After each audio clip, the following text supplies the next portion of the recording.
आप सभी लोग का आपके अपने YouTube channel live study Allahabad पर। तो जैसा कि आपको पता है, प्रत्येक दिन शाम को 7 बजे से हम लोग इकोनॉमिक्स के प्रैक्टिस सेशन को करते हैं, जहां पे हम लोग इकोनॉमिक्स के ऑब्जेक्टिव क्वेश्चन को सॉल्व करते हैं। वही हमारी इकोनॉमिक्स की दूसरी क्लास आप सभी लोग का आपके अपने YouTube चैनल लाइव स्टडी वही हमारी इकोनॉमिक्स की दूसरी क्लास आपको लाइव स्टडी इलाहाबाद के मोबाइल एप्लीकेशन पे देखने को मिलता है, जहां पे आपको इकोनॉमिक्स के अलग अलग बैच देखने को मिलेंगे और अलग अलग बैचेस में आपको आपके सिलेबस के अकॉर्डिंग एक रणनीति के तहत इकोनॉमिक्स के कंप्लीट कंटेंट दिए जा रहे हैं, ताकि कम समय में बेहतर ढंग से आप इकोनॉमिक्स को सीख पाए, समझ पाए और सफलता को सुनिश्चित कर पाए। जैसे कि आपको आपके सिलेबस के अनुसार कंप्लीट इकोनॉमिक्स की थियरी पढ़ाई जा रही है। थियरी पढ़ना बहुत जरूरी है, क्योंकि जब तक आपकी थियरी कंप्लीट नहीं होती है तब तक सभी प्रकार के प्रश्नों को सॉल्व करने में बहुत प्रकार की कठिनाइयों का सामना करना पड़ता है। तो सिंपल सटीक साधारण भाषा में कंप्लीट आपको थियरी पढ़ाई जा रही है। इसकी लाइव क्लास होती है, लाइव क्लास में आप नहीं जुड़ते हैं तो बाद में आपको रिकॉर्डेड क्लास भी मिल जाता है। साथ ही साथ यहाँ पे कंप्लीट आपको इकोनॉमिक्स के नोट्स भी दिए जा रहे हैं। मैं अपने खुद की हैंड राइटिंग का आपको नोट्स दे रहा हूँ, ताकि आप एक तरफ थियरी को पढ़ते रहिए, दूसरी तरफ नोट्स के माध्यम से रिवीजन करते रहिए। आपको यहाँ पे टेस्ट सीरीज भी दिया जा रहा है, टेस्ट दीजिए, देखिए गलती कहाँ पे हो रही है, गलती क्यों हो रही है, उसमें सुधार करिए, फिर अगला टेस्ट दीजिए, जिससे आपकी एक्यूरेसी बेहतर हो पाए। आपको प्रीवियस ईयर के क्वेश्चन पेपर भी यहाँ पे दिए जा रहे हैं, डायरेक्टली इनडायरेक्टली बहुत सारे प्रश्न प्रीवियस ईयर से पूछ जाते हैं, और करंट की भी क्लासेस आपको यहाँ पे प्रोवाइड की जा रही है। मतलब सब कुछ प्रोवाइड कराना हमारी जिम्मेदारी है। बस आप ईमानदारी से जिस तरीके से मैं बता रहा हूँ इस तरीके से सभी कंटेंट को एप्लीकेशन पे फॉलो करते रहिए, यूट्यूब पे प्रैक्टिस करते रहिए। कहीं भी इधर उधर से कुछ भी आपको कलेक्ट करने की जरूरत नहीं पड़ने वाली है। तो जो लोग भी एडमिशन लेना चाहते हैं, लाइफ टाइम की वैलिडिटी के साथ एडमिशन फीस केवल और केवल 2000 रुपए है। तो आप डिस्क्रिप्शन बॉक्स में जाइए, लाइव स्टडी इलाहाबाद के मोबाइल एप्लीकेशन को डाउनलोड कर लीजिए, और जिस परीक्षा की भी आप तैयारी कर रहे हैं उस परीक्षा का कोर्स आप वहां से डायरेक्ट परचेज कर सकते हैं। या किसी भी प्रकार की इंक्वायरी के लिए आप मुझे इस नंबर पे कॉल कर सकते हैं या व्हाट्सएप मैसेज भी कर सकते हैं। आपको इकोनॉमिक्स के सभी बैच मिल जाएंगे, जैसे उत्तर प्रदेश में TGT, PGT, GIC lecturer, LT grade, Bihar में आपको टीआरई 4.0, 5.0 का बैच मिल जाएगा, बिहार में सेट का बैच मिल जाएगा, मध्य प्रदेश में वर्ग 1, मध्य प्रदेश वर्ग 2, मध्य प्रदेश वर्ग 3, मध्य प्रदेश में सेट के लिए अलग अलग बैच मिल जाएंगे, उत्तराखंड में प्रवक्ता के लिए, उत्तराखंड में एलटी ग्रेड के लिए, यूजीसी नेट, छत्तीसगढ़ में set, Jharkhand TGT, Jharkhand PGT, D triple S भी अलग अलग राज्यों में असिस्टेंट प्रोफेसर, एनबीएस, केबीएस और अन्य परीक्षाओं के भी बैच आपको लाइव स्टडी इलाहाबाद के मोबाइल एप्लीकेशन पे मिल जाएंगे। So good evening everybody. अब हम लोग मूव करेंगे अपने सेशन के तरफ, और आज के सेशन का पहला प्रश्न आप लोगों के सामने ये रहा। चलिए बताइए, आज के सेशन का पहला प्रश्न आप लोगों के सामने ये रहा कि बेरोजगारी के संदर्भ में निम्नलिखित कथनों पर विचार करिए और विचार करके बताइए कि उपरोक्त में से कौन सा कथन सत्य है। जब भी आप एग्जामिनेशन हॉल में बैठिएगा तो जब इस तरीके के प्रश्न आए तो नीचे जरूर देखिएगा कि सत्य पूछा जा रहा है कि असत्य पूछा जा रहा है। तो इस प्रश्न की अगर जो बात करें तो बेरोजगारी के संदर्भ में निम्नलिखित कथनों पर विचार करिए। क्या उत्तर आ रहा है? Good evening everybody. सभी लोग क्लास को लाइक कर दीजिए। हाँ, बेरोजगारी के संदर्भ में निम्नलिखित कथनों पर विचार करिए। तो जितने लोग भी ऑप्शन नंबर क्या बोल रहे हैं, यहाँ पे सी बोल रहे हैं। चलिए पढ़ते हैं कि अल्प बेरोजगारी जिसे हम लोग प्रच्छन्न बेरोजगारी बोलते हैं, जिसे हम लोग अदृश्य बेरोजगारी बोलते हैं, ठीक है। तो या जिसे हम लोग छिपी हुई बेरोजगारी बोलते हैं। अल्प बेरोजगारी, अदृश्य बेरोजगारी, छिपी हुई बेरोजगारी या अदृश्य बेरोजगारी, ये मुख्य रूप से कृषि क्षेत्र में तो देखने को मिलता है कि कुछ श्रमिकों के लगे रहने और ना लगे रहने से उत्पादकता पे कोई असर नहीं पड़ता है, उनकी सीमांत उत्पादकता शून्य होती है। लेकिन इसके अलावा भी अल्प बेरोजगारी अन्य क्षेत्रों में भी देखने को मिल सकता है। जैसे मान लीजिए कि कोई एक व्यक्ति है, उसके पास एक दुकान है, तो दुकान में दिन भर का वो 500 रुपए की वस्तु बेच रहा है। अब उसके बच्चे भी दुकान पे बैठने लगे, तो 3 लोग भी मिल करके 500 रुपए की वस्तु बेच रहे हैं। तो ऐसा थोड़ी है कि ज्यादा लोग लग जाएंगे दुकान पे तो ज्यादा वस्तुएं बिक जाएंगी। तो वास्तविक रूप में ये देखने को मिलता है कि वस्तु को बेचने के लिए एक लोग की जरूरत है, लेकिन वहां पे 2-3 लोग लग जाते हैं। तो ऐसी स्थिति में जो बाकी के 2-3 लोग लगे हुए हैं, उनका उनका उस दुकान पे लगे रहने और ना लगे रहने से उस वस्तु की बिक्री पे कोई असर नहीं पड़ता है। तो ये बात तो बिल्कुल ठीक हो जाएगी कि अल्प बेरोजगारी कृषि क्षेत्र के अलावा अन्य क्षेत्रों में भी देखने को मिल सकती है। और अर्ध ग्रामीण क्षेत्र, अब अर्ध ग्रामीण क्षेत्र का मतलब ये है कि जहाँ पे बिजली की व्यवस्था हो, जहाँ पे पानी की व्यवस्था हो, जहाँ पे परिवहन की व्यवस्था हो, तो अर्ध ग्रामीण क्षेत्रों में उद्योग की जब हम स्थापना करेंगे तो जाहिर सी बात है भैया कि अगर जो उद्योग की स्थापना होगी तो अब लोग क्या करेंगे कि इस उद्योग से लोगों को रोजगार मिलेगा, तो जब रोजगार मिलेगा तो ऐसी स्थिति में बेरोजगारी में कमी आएगी। सो ऑप्शन नंबर जितने लोग भी सी बोल रहे हैं कि सर पहला और दूसरा दोनों सही है, सभी लोग का उत्तर ठीक है। अगला प्रश्न है कि निम्नलिखित में से कौन संगठित क्षेत्र के लक्षण है। अच्छा सा प्रश्न है, बताइए निम्नलिखित में से कौन संगठित क्षेत्र के लक्षण है।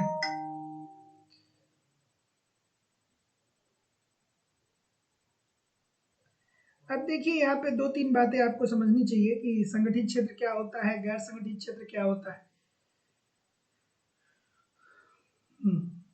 क्या उत्तर आ रहा है?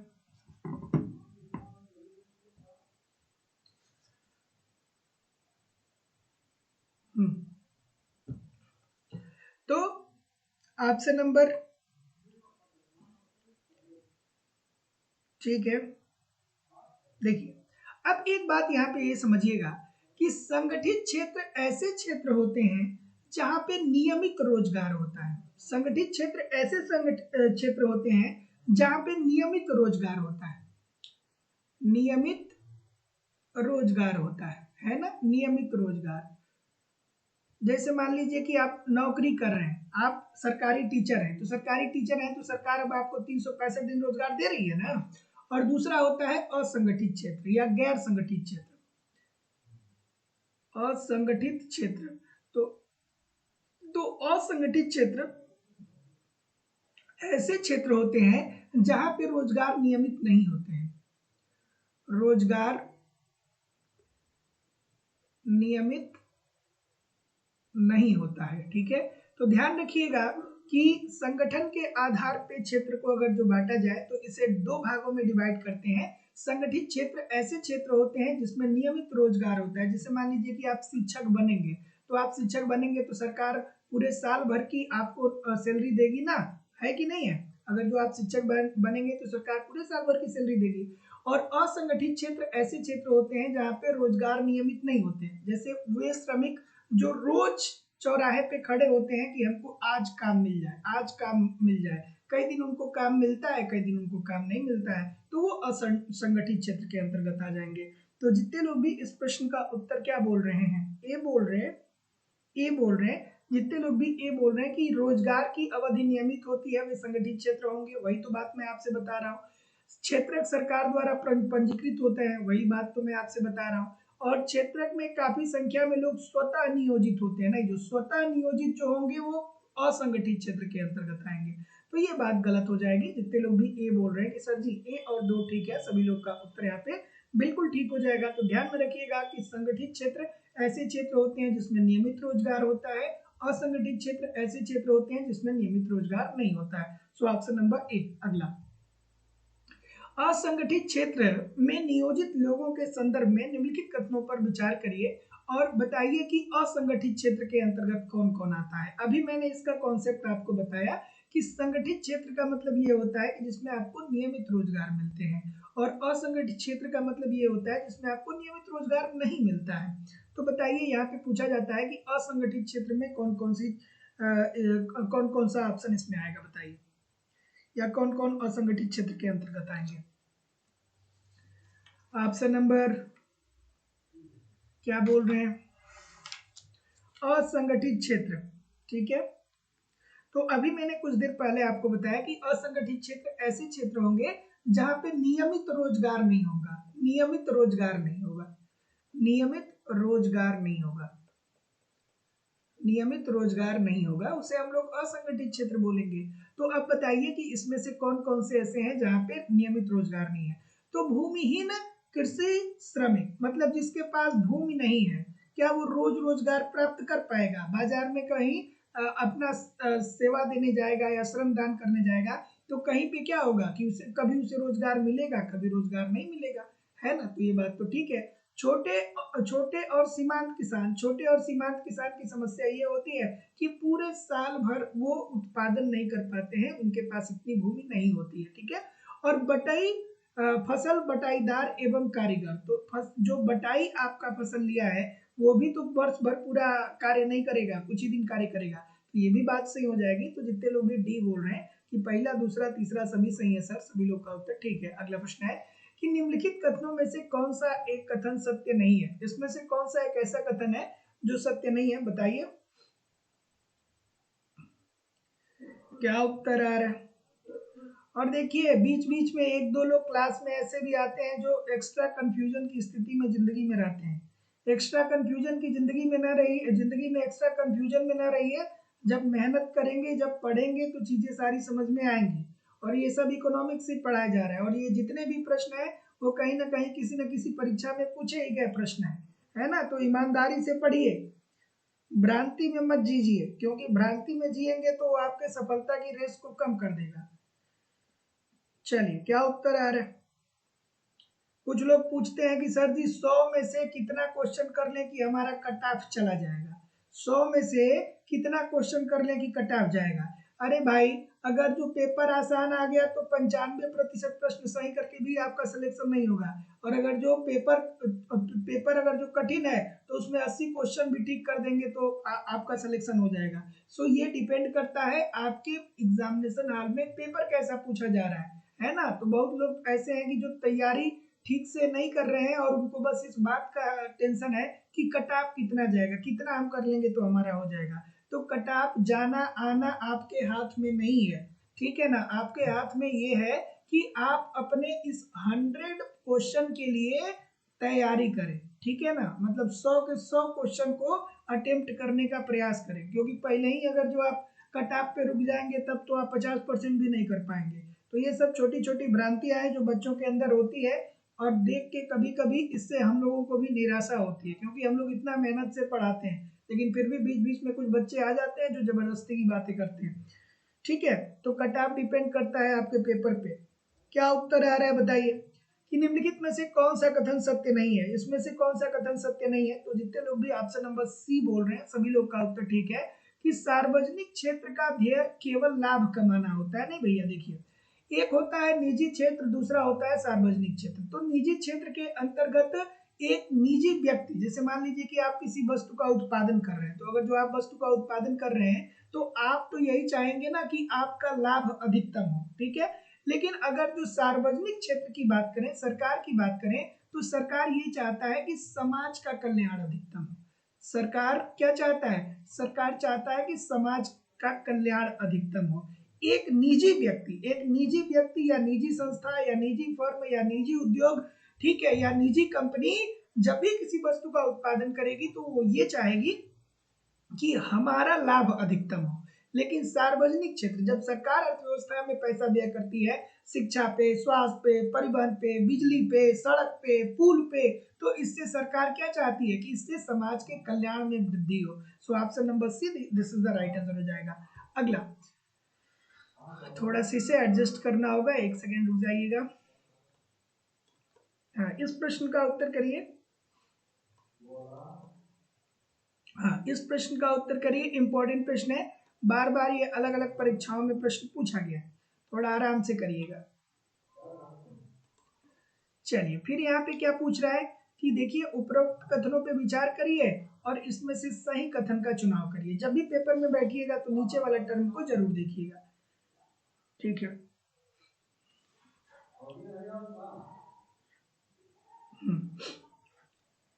देखिए ये प्रश्न देखने में जितने कठिन लगते हैं उतने ही ये प्रश्न क्या होते हैं, आसान होते हैं, अगर आप आराम से धैर्य बना करके पढ़ेंगे तो। देखिए ऐसी वस्तुएं या सेवाएं जिन्हें निजी क्षेत्र उचित कीमत पर उपलब्ध नहीं कराते हैं उसे सरकार को सुनिश्चित करना पड़ता है। बिल्कुल ठीक है। जैसे हम अगर जो बात करें रसोई गैस की, तो रसोई गैस निजी कंपनियां लोगों को ठीक तरीके से नहीं प्रोवाइड करा पाती है, तो इसीलिए सरकार क्या करती है कि गैस पे सब्सिडी प्रदान करती है। तो ये बात तो बिल्कुल ठीक है। जैसे बाजार जो है वो सभी प्रकार के लोगों को खाद्य सुनिश्चित नहीं कर पाता है ना। सभी प्रकार के लोगों को खाद्य सुनिश्चित नहीं कर पाता है, इसीलिए सरकार सार्वजनिक वितरण प्रणाली लेकर के आती है। तो बात तो ये भी आप ये ठीक है आपकी। अधिक आर्थिक गतिविधि अधिकतर आर्थिक गतिविधियां ऐसी हैं जिनकी प्राथमिक जिम्मेदारी सरकार पे है, इन पर व्यय करना सरकार की अनिवार्यता है। तो बात तो बिल्कुल ठीक है कि शिक्षा पे, ठीक है, शिक्षा पे, स्वास्थ्य पे, परिवहन पे, बिजली पे, ये सब क्या है, देश की बुनियादी आवश्यकताएं हैं और इस पे व्यय करना सरकार की क्या होगी, जिम्मेदारी होगी। तो बात तो ये भी ठीक है। और प्राथमिक शिक्षा उपलब्ध कराना सरकार का कर्तव्य भी है, बिल्कुल सही है। तो जितने लोग भी डी बोल रहे हैं कि सर 1 2 3 सही है, सभी लोग का उत्तर बिल्कुल सही है। अगला प्रश्न है आपके सामने कि सूची 1 को सूची 2 के साथ सुमेलित करिए। इस प्रश्न को सुमेलित करिए कि औद्योगिक वर्ग दिया गया है और श्रम बल दिया गया है कि हमारा श्रम बल कितना कार्यरत है अलग अलग क्षेत्रों में। चलिए बताइए भाई क्या उत्तर आ रहा है। ऑप्शन नंबर, तो देखिए अगर जो बात करें तो प्राइमरी सेक्टर में लगभग हम लोग 44% श्रम बल कार्यरत है, ठीक है। अगर जो नजदीकी आंकड़ा के अनुसार बात करें तो प्राइमरी सेक्टर में लगभग 44% हमारे देश के कुल श्रम बल का लगभग 44% प्राइमरी सेक्टर में है। उसके बाद द्वितीय सेक्टर में ये लगभग 24% है और तृतीय क्षेत्र में ये लगभग 31% है। तो जितने लोग भी ऑप्शन नंबर क्या बोल रहे हैं, क्या बोल रहे हैं, क्या बोल रहे हैं, क्या बोल रहे हैं, ये क्या पूछ रहा है, ये पूछ क्या रहा है, सुमेलित करने को कह रहा है ना। तो ऐसी स्थिति में क्या होगा, एक एक 3 और 2, एक प्राइमरी सेक्टर में 44%, द्वितीय सेक्टर में 24%, तृतीय सेक्टर में 1 3 2। तो जितने लोग भी 1 3 2 बोल रहे हैं सभी लोग का उत्तर यहाँ पे एब्सोल्युटली 100% ठीक हो जाएगा। अगला प्रश्न है कि निम्नलिखित में से कौन सामाजिक आधारित संरचना के अंतर्गत नहीं आता है। इसमें से कौन सा ऐसा है जो सामाजिक आधारित संरचना के अंतर्गत नहीं आता है।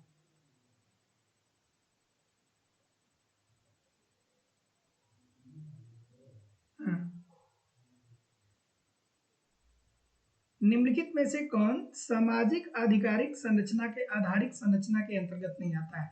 अब जब इकोनॉमिक्स आप पढ़ते हैं तो कहते हैं कि अगर जो किसी देश का विकास करना है तो उस देश की सामाजिक आधारभूत संरचना को बेहतर करना होगा, समाज की आधारभूत संरचना को बेहतर करना होगा।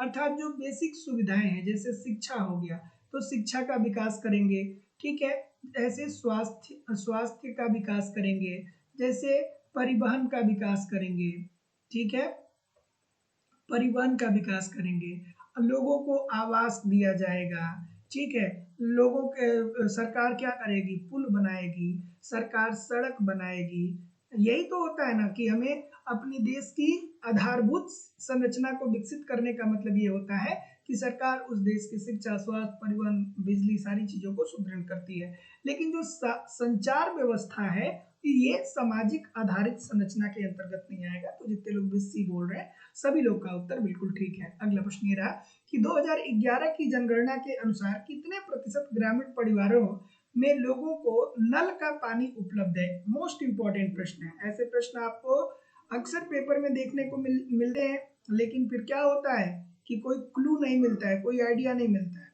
तो अगर जो आप सेशन को रोज ठीक से ज्वाइन करेंगे तो जरूर आपको क्लू आइडिया मिलने लगेगा हर प्रश्न का। क्या उत्तर आ रहा है।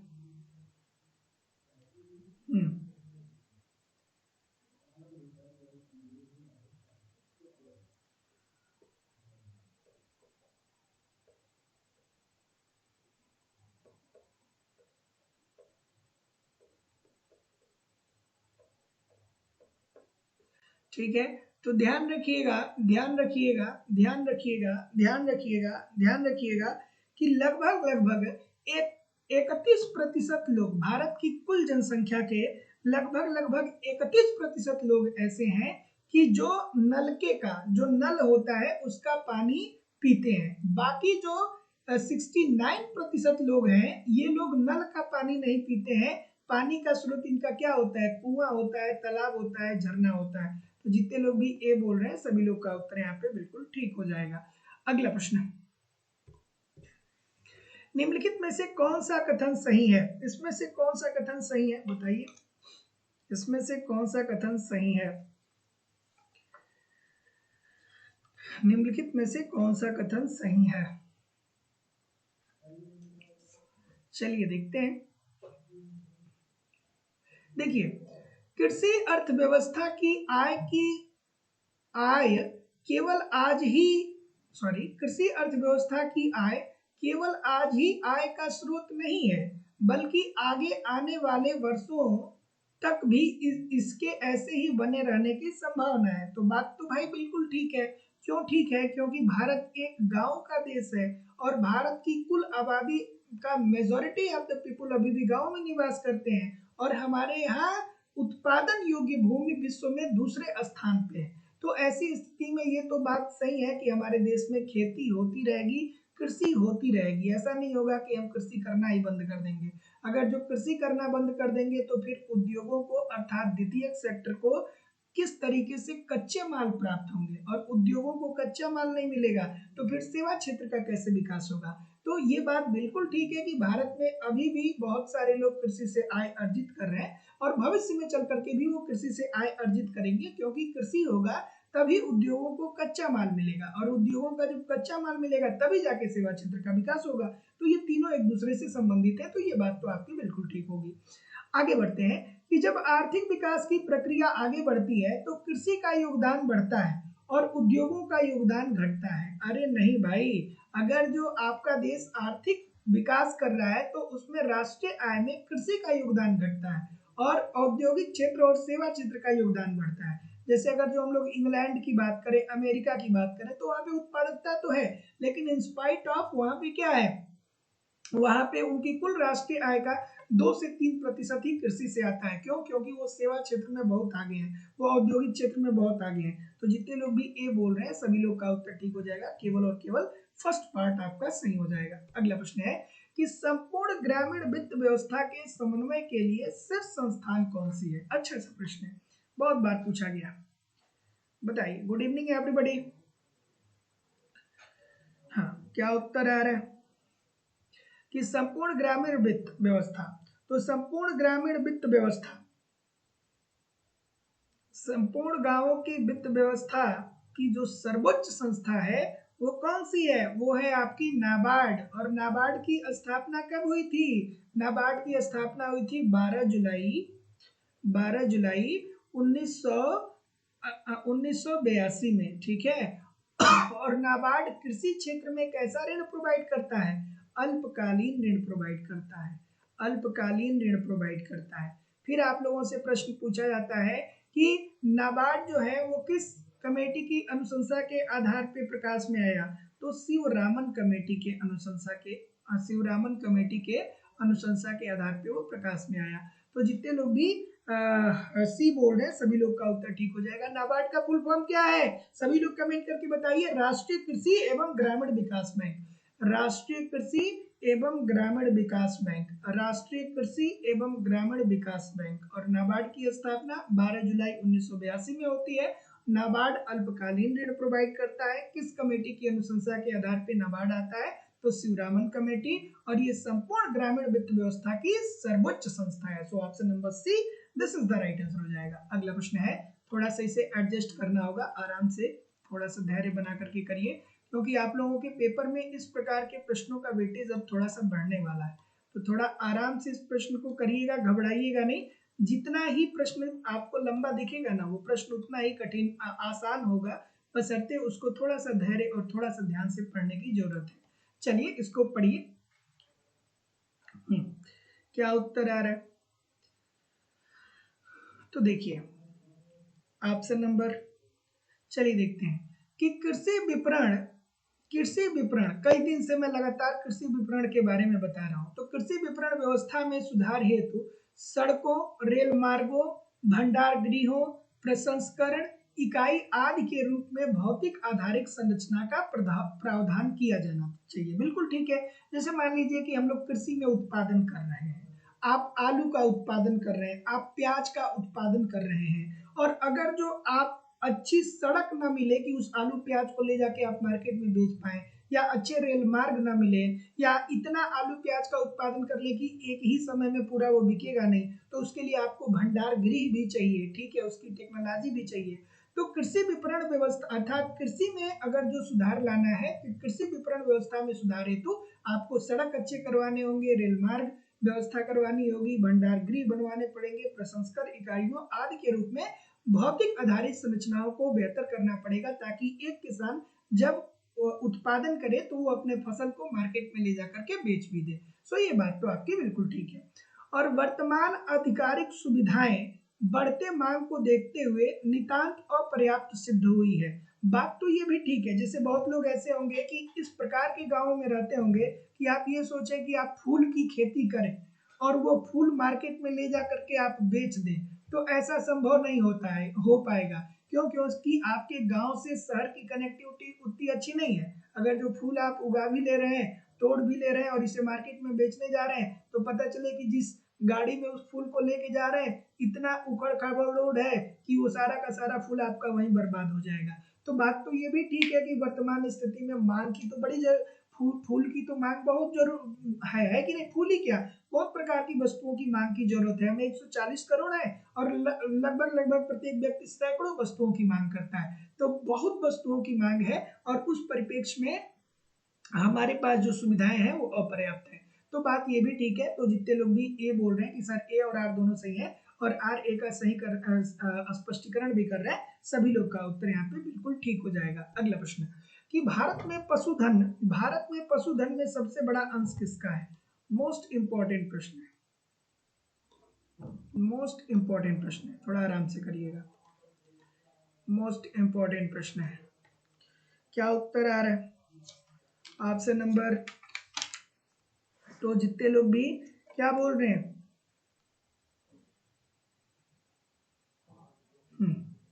तो देखिए, अगर जो ये बात किया जाए तो इसमें जितने लोग भी बोल रहे हैं ऑप्शन नंबर डी कि भारत में पशुधन का सबसे बड़ा जो अंश है वो 61% मुर्गी फार्म का है, ठीक है, 61% मुर्गी पालन का है ना। तो जितना कुल पशु हमारे यहाँ है उसका अगर जो उसके जितने कुल पशु हैं उसके आधार पर देखा जाए तो 61% केवल और केवल हमारे देश में मुर्गी का पालन होता है। लेकिन अब बात थोड़ा सा ध्यान में रखिएगा, क्योंकि अब डेयरी उद्योग जो है हमारे देश में बहुत तेजी से आगे बढ़ रहा है। अगर जो आप भी गांव से बिलोंग करते होंगे तो देखते होंगे कि आपके गांव में अमूल की डेयरी आ गई है, और अमूल की डेयरी क्या कर रहा है कि अब वो किसानों से डायरेक्ट दूध खरीद रहा है, और डायरेक्ट दूध खरीद करके पैकेट करके और लोगों को सप्लाई कर रहा है ना। तो जितने लोग भी डी बोल रहे हैं सभी लोग का उत्तर बिल्कुल सही हो जाएगा। अगला प्रश्न है कि सकल घरेलू उत्पाद जीडीपी में बागवानी का योगदान लगभग कितना परसेंट है? इस प्रश्न का उत्तर करिए। और आप लोगों की इकोनॉमिक्स की दूसरी क्लास लाइव स्टडी इलाहाबाद के मोबाइल एप्लीकेशन पे हो रही है, और वहाँ पे एक रणनीति के तहत आपको कंप्लीट कंटेंट कराए जाते हैं, कंप्लीट थियरी पढ़ाई जा रही है। थियरी जरूर पढ़िए, जितना मैं कह रहा हूँ जैसे कह रहा हूँ उसको जरूर फॉलो करिएगा, क्योंकि यही तरीका होना चाहिए आपकी तैयारी का। तो कंप्लीट थियरी पढ़ाई जा रही है, पहले थियरी को पढ़िए, और नोट्स दिया जा रहा है, नोट्स को कम से कम 1 घंटे रोज पढ़िए। टेस्ट दिया जा रहा है, सप्ताह में एक टेस्ट जरूर दीजिए, गलतियों को पहचानिए, सुधार करिए। प्रीवियस ईयर दिया जा रहा है, करंट दिया जा रहा है, ईमानदारी से उस सभी कंटेंट को वहां पे फॉलो करते रहिए। यूट्यूब पे प्रैक्टिस करते रहिए, कहीं भी इधर उधर से कुछ भी आपको कलेक्ट करने की जरूरत नहीं होगी। लाइफ टाइम की वैलिडिटी के साथ एडमिशन फीस केवल और केवल 2000 रुपए है। तो जो लोग भी एडमिशन लेना चाहते हैं डिस्क्रिप्शन बॉक्स में जाइए, लाइव स्टडी इलाहाबाद के मोबाइल एप्लीकेशन का लिंक मिल जाएगा, एप्लीकेशन को डाउनलोड कर लीजिए और वहां से आप डायरेक्ट कोर्स को परचेज कर सकते हैं। या किसी भी प्रकार की इंक्वायरी के लिए आप मुझे इस नंबर पे कॉल या व्हाट्सएप मैसेज भी कर सकते हैं। क्या उत्तर आ रहा है भाई? क्या उत्तर आ रहा है? 6%। भारत भारत में अगर जो बागवानी की बात किया जाए तो सकल घरेलू उत्पाद अर्थात हमारी जीडीपी में बागवानी का योगदान लगभग लगभग 6% है। और बागवानी में क्या आते हैं? हमारे देश में सबसे ज्यादा किन फलों का उत्पादन होता है? तो आम का होता है, नारियल का होता है, ठीक है। आम का होता है, नारियल का होता है, काजू का होता है, केला, काजू, केला, ठीक है। सो जितने लोग भी ऑप्शन नंबर बी बोल रहे हैं सभी लोग का उत्तर ठीक हो जाएगा कि सकल घरेलू उत्पाद अर्थात जीडीपी में बागवानी का योगदान लगभग लगभग 6% है, जिसके अंतर्गत आम, नारियल, काजू, केला आता है। अब जब मैं करेंट कराऊंगा तो अब चूंकि ये चीजें थोड़ी बहुत इधर उधर फ्लक्चुएट भी होती रहती हैं, जब मैं करंट कराऊंगा तो वहां पे फिर से इसको बताऊंगा एप्लीकेशन पे, ठीक है।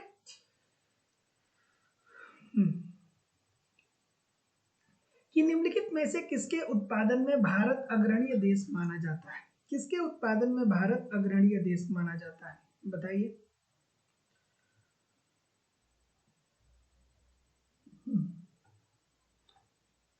किसके उत्पादन में भारत अग्रणीय देश माना जाता है?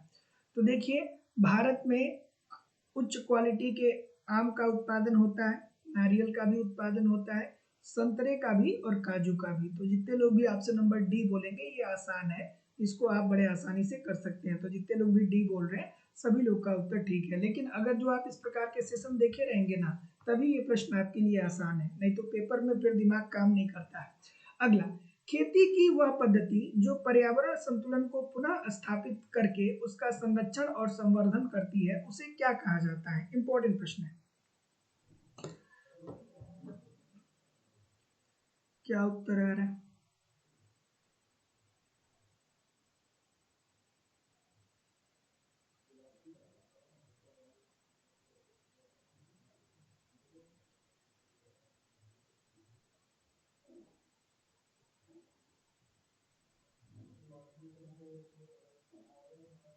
ठीक, तो जैसा कि मैं देख पा रहा हूँ ए अगेन बोल रहे हैं आप लोग जैविक खेती, ठीक है। तो हम लोग क्या कहते हैं, हम लोग कहते हैं ना कि हमें जैविक खेती की तरफ जाना चाहिए। क्यों? क्योंकि जैविक खेती की तरफ जाएंगे हम तो हम लोग कीटनाशक का प्रयोग नहीं करेंगे, हम लोग रसायन का प्रयोग नहीं करेंगे, हम लोग प्रकृति के साथ फ्रेंडली होकर के खेती करेंगे और इससे हमारे देश पे या हमारी पर्यावरण पे कोई नुकसान नहीं पहुंचेगा। तो उसे ही हम लोग क्या बोलते हैं? जैविक खेती बोलते हैं। तो खेती की वह पद्धति जो पर्यावरण संतुलन को पुनः स्थापित करके तथा उसका संरक्षण एवं संवर्धन करती है उसे हम लोग क्या बोलते हैं?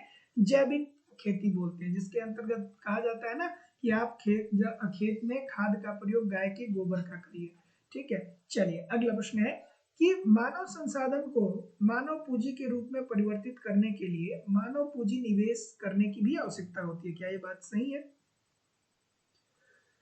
इस प्रश्न का उत्तर करिए। मानव संसाधन, जैसे देखिए ये टर्म पूरी इकोनॉमिक्स में घूमता रहता है कि मानव पूंजी का मतलब क्या होता है। तो मानव पूंजी का मतलब ये होता है कि मानव के कौशल का विकास करना, कौशल का विकास करना। और मानव का कौशल का विकास कब होगा? कौशल का विकास तब होगा जब इसे अच्छी शिक्षा दी जाएगी, इसके स्वास्थ्य का ख्याल रखा जाएगा, अच्छी शिक्षा दी जाएगी, इसके अच्छे स्वास्थ्य का ख्याल रखा जाएगा। तभी तो एक व्यक्ति जब शिक्षित होगा और स्वस्थ होगा तभी तो वो किसी भी चीज का उत्पादन करेगा तो ज्यादा बेहतर करेगा। जैसे माता पिता हैं तो बच्चों को क्यों पढ़ाते हैं? वो भी क्या कर रहे हैं? एक मानव पूंजी का ही तो विकास कर रहे हैं। माता पिता अपने बच्चों का क्या करते हैं? मानव पूंजी का ही तो विकास करते हैं कि भैया आज इसके शिक्षा पे खर्च करते हैं, आज इसको स्वस्थ रखते हैं, भविष्य में चल करके ये पैसा कमाएगा और अपनी आजीविका को ये सृजित कर लेगा। तो मानव पूंजी का विकास इसीलिए तो किया जाता है ना कि अगर जो आप शिक्षित रहेंगे, स्वस्थ रहेंगे तो आप बेहतर सोच पाएंगे, बेहतर उत्पादन कर पाएंगे, बेहतर तरीके से जिंदगी को जी पाएंगे। सो मानव संसाधन को मानव पूंजी के रूप में परिवर्तित करने के लिए मानव पूंजी निवेश की जरूरत होगी। बिल्कुल ठीक है, बच्चों को पढ़ाने के लिए उसके शिक्षा पे खर्च करने की जरूरत होगी कि नहीं होगी? फीस देना पड़ेगा ना, फीस देना पड़ेगा। स्वास्थ्य रखने के लिए उसे बार बार उसे जब समस्या हो तो उसे क्या किया जाएगा? अस्पताल ले जाया जाएगा। तो ये बात तो आपकी ठीक है। और शिक्षित श्रम शक्ति की उपलब्धता नई प्रौद्योगिकी को अपनाने में सहायक होगी। बिल्कुल ठीक है, आप शिक्षित होंगे तो अगर जो कोई नई भी टेक्नोलॉजी आएगी तो उसका इस्तेमाल कर पाएंगे, शिक्षित नहीं होंगे तो नहीं कर पाएंगे। सो ऑप्शन नंबर सी, ए और दो दोनों ठीक है। Option number C this is the right answer हो जाएगा। अगला प्रश्न है कि भारत में ग्रामीण क्षेत्रों में शहरों की ओर प्रवसन होने का प्रमुख कारण क्या है। भारत से लोग अब क्या, भारत में अब देखिए कि हर गांव से दो चार लोग क्या हो रहे हैं कि कोई बेंगलोर जा रहा है, कोई मुंबई जा रहा है, कोई दिल्ली जा रहा है, कोई सऊदी जा रहा है, कोई कनाडा जा रहा है, कोई अमेरिका जा रहा है कि नहीं जा रहा है, या कोई भी व्यक्ति है वो अब गांव से शहरों की तरफ ही रोजगार ढूंढने के लिए जा रहा है। तो ऐसा क्यों हो रहा है भाई? तो ऐसा इसलिए हो रहा है क्योंकि मानसून की अनिश्चितता है, फसलों में उत्पादकता का स्तर उच्च नहीं है, किसानों के पास उतनी खेती भी नहीं है, बहुत ज्यादा उसमें लाभ नहीं मिल रहा है, तो यहाँ पे प्रचंड बेरोजगारी, अदृश्य बेरोजगारी देखने को मिलती है। तो ग्रामीण एरिया में रोजगार के साधन बहुत कम है, तो इसलिए अब लोग गांवों को छोड़ करके धीरे धीरे शहरों की तरफ पलायित हो रहे हैं। So option number B this is the right answer हो जाएगा। अगला, थोड़ा सा इसे एडजस्ट करना होगा, एक सेकेंड रुक जाइएगा। चलिए इस प्रश्न का उत्तर करिए, अच्छा सा प्रश्न है।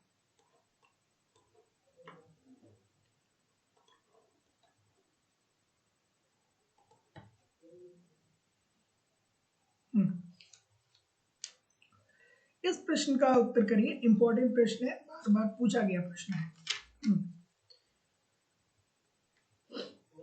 क्या उत्तर आ रहा है?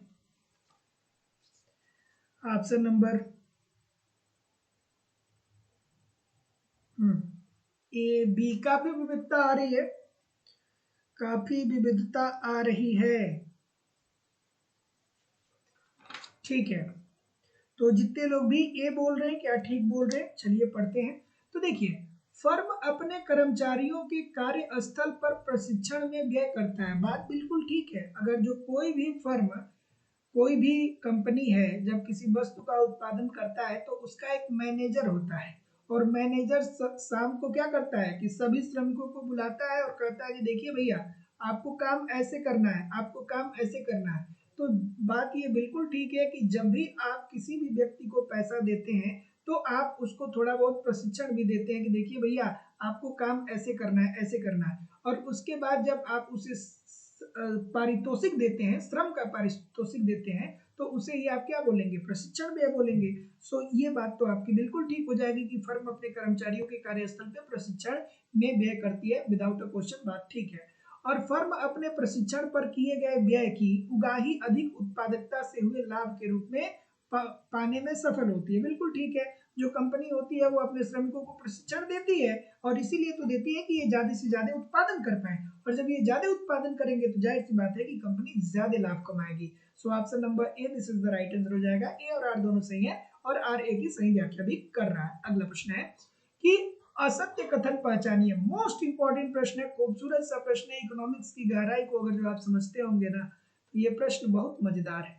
इकोनॉमिक्स की गहराई को अगर जो आपने समझा है तो ये प्रश्न बहुत आनंद देगा आपको, बहुत खुशी देगा ये प्रश्न, है ना? नहीं समझा है इकोनॉमिक्स की गहराई को तो फिर ये आपको कष्ट देगा।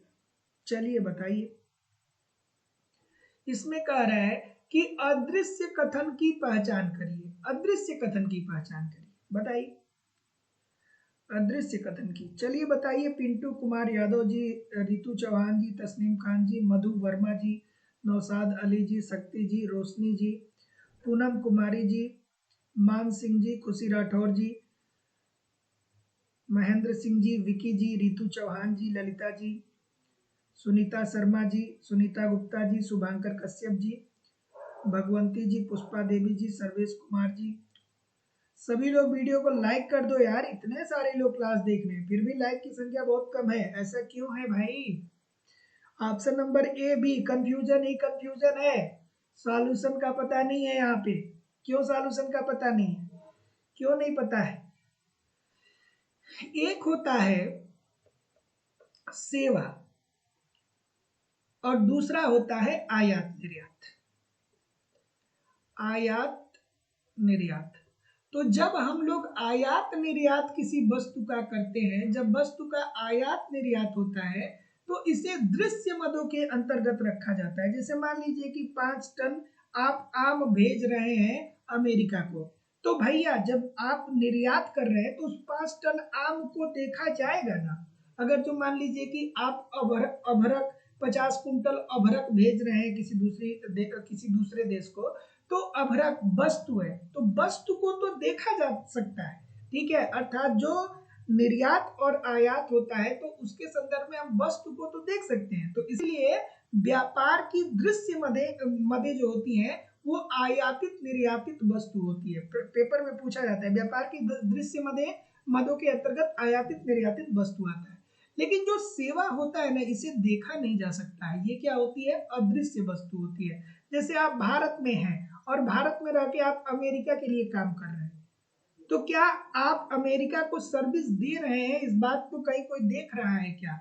आपके आपके आपके टैलेंट को कोई उस तरीके से देख पा रहा है क्या कि आप इस तरीके से कार्य कर रहे हैं? वो तो आप कर रहे हैं, आप अमेरिका को सेवा दे रहे हैं और उसके बदले में आप सैलरी प्राप्त कर रहे हैं। तो देखिए, शरीर और मस्तिष्क में जो शरीर और मस्तिष्क से जो कार्य किया जाता है उसे हम अदृश्य मदों के अंतर्गत रखते हैं। जैसे आप मस्तिष्क से, जैसे मैं मान लीजिए आप लोग को पढ़ा रहा हूँ, आप लोगों का एडमिशन लेता हूँ, हमें फीस मिलता है, तो मैं क्या दे रहा हूँ, आपको कोई वस्तु थोड़ी बेच रहा हूँ, मैं तो सेवा दे रहा हूँ ना। और ठीक है, तो जितने लोग भी ऑप्शन नंबर क्या बोल रहे हैं, बी बोल रहे हैं कि भौतिक पूंजी किसी अन्य वस्तु के भांति दृश्य होती है। भौतिक पूंजी, ये गलत हो जाएगा भाई, यही बात मैं बार बार समझा रहा हूँ। मानव पूंजी भौतिक पूंजी की भांति ही क्या होती है, दृश्य होती है। और चूंकि इसमें ये असत्य पूछ रहा है, तो ये बात तो आपकी ठीक है, लेकिन असत्य पूछ रहा है इसलिए ये उत्तर क्या होगा, गलत हो जाएगा। और मानव पूंजी ही भौतिक पूंजी की तरह दृश्य नहीं होती है, अदृश्य होती है। चूंकि ये गलत पूछा जा रहा है ना, तो इसलिए अकॉर्डिंग टू द क्वेश्चन ये बात आपकी सही हो जाएगी। तो जितने लोग ऑप्शन नंबर बी बोलेंगे सभी लोगों का उत्तर यहाँ पे बिल्कुल ठीक हो जाएगा। अगला प्रश्न है, देखिए क्वेश्चन में 2 जगह आपको कंफ्यूज किया है, 2-3 जगह कंफ्यूज किया है। अगला, मानव पूंजी की अवधारणा किसे श्रम की उत्पादकता बढ़ाने के का माध्यम मानती है? अच्छा सा प्रश्न है। मानव पूंजी की अवधारणा किसे श्रम की उत्पादकता बढ़ाने का माध्यम मानती है? तो अभी मैं कोई इतनी बार आपको बताता हूँ कि मानव पूंजी का विकास करने का मतलब है कि आप लोगों की शिक्षा और स्वास्थ्य पे विकास करिए, क्योंकि लोग शिक्षित होंगे तो ज्यादा वस्तु का उत्पादन कर पाएंगे, स्वस्थ रहेंगे तो अपनी पूरी कार्य क्षमता से वो कार्य कर पाएंगे। सो ऑप्शन नंबर डी। अगला, थोड़ा सा एडजस्ट करना होगा, 1 सेकेंड रुक जाइएगा। और वीडियो को जो लोग भी लाइक नहीं किए हैं यार, लाइक कर दिया करिए। क्लास आपकी, अब मैं बार बार बोलता हूँ कि आप लोग को अच्छा लगता है, हाँ?